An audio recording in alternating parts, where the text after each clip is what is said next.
Добър ден, аз се казвам Ставри Николов и съм директор и съосновател на Digital Spaces Living Lab.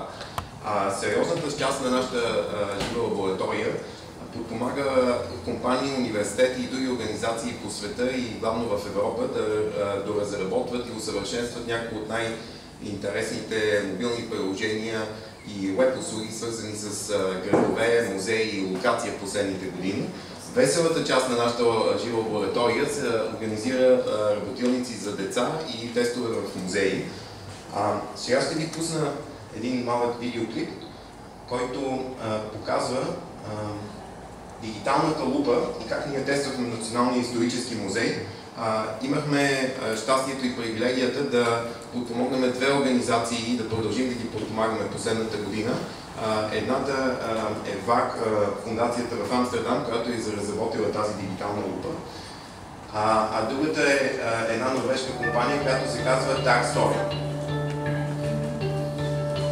Това е една игра. Дигиталната лупа е скрит телефон. Децата получават една история, която някой измислил за тях в музея и ги води от един обект към друг, разказвайки им тази история. Децата взимат лупата, получават контура на първи обект, трябва да го намерят в залата, да намерят такъв обект, който съответства на този контур. Когато успеят да направят това, на екрана на лупата се появява първата част от тази история, свързана с този обект. Ето това момиче взима лупата и тръгва да търси първият обект. Това е в Националния исторически музей. Благодарим ви, че ни позволиха да направим тези тестове с 30 деца миналата есен. Намира първият обект. Историята е за траките като ловци и войни. И започва да чете информация, която всъщност няма физически в музея. Тоест, това е допълнителна информация, която получава. След като прочете тази информация, тази част от историята, получава следващия цел, следващия обект и продължава да я търси из залата.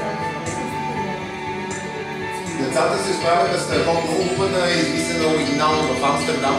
За първи път ние спечелихме конкурс, европейски конкурс и имахме правото да я тестваме в България.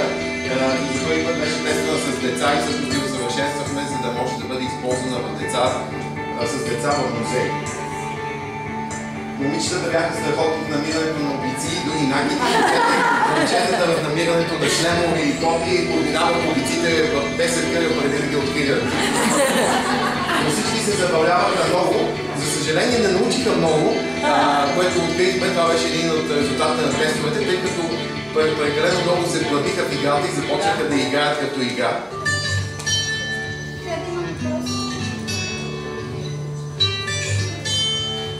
Ето как се намират следващи обекти. Така имаше 8 обекта с различна сложност. Но основното нещо, което трябва да мислите, когато правите такива истории, е всъщност какво искате да разкажете, какво е съдържанието, което искате да предадете и чак след това как да го направите с технология. Другата платформа, която също помагаме в разработката на нейните създатели, се казва Dark Story, още по-интересна платформа, в която може да разказвате игри, които да се случат, и приказки игри, които могат да се случат след природата, в музеите и на други места. Те могат да имат квизове, могат да водят читателя или играча на карта в музея или навън, работят с най-различни технологии, като QR-кодове, камуфлажни QR-кодове, локация навън, също iBeacon и различни други такива. И пак вие можете да направите една интерактивна си история. Хубавото в тази система е, че историите се правят лесно. Всеки музей, всеки посетител може да направи своя история. И когато отидете в един музей или в един град, може да видите какви истории вече някой друг е направил и да ги преживеете, прочетете и изиграете. Освен това, което ние правиме, е веселата част на нашата жива лаборатория организира работилници с деца на най-различни места. Една друга малка победа. Създаването на първия Fab Lab в България, дигитална прототипираща работилница, заедно с Сдружение Трансформатори и още няколко души с помощта на много хора. Намира се в Университета по архитектура.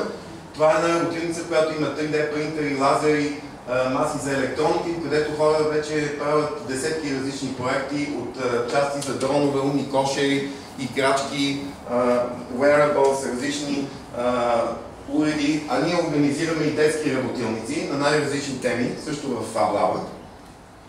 Пиано, което може да свирите с карти, които се включват към компютрите, дървени гачки, които децата измислиха, отрязаха от стилопор и после от дърво и си ги взеха. Това са само за една сутрин.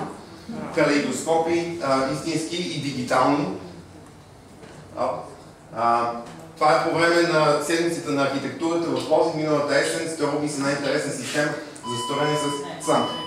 Последно, организираме курсове за музейни работници и помогнахме на България да се присъедини към най-старата мрежа в Европа на музеи European Museum Forum. Може би някои от вас вече получават информация от нея. Благодаря.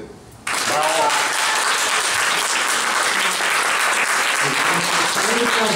Последната презентация след това да